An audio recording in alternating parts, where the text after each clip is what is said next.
sopravvivere a un capo particolarmente narcisista?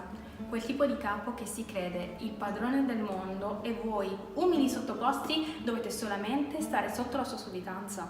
La cosa migliore è dargli esattamente quello che vuole. Mi spiego meglio.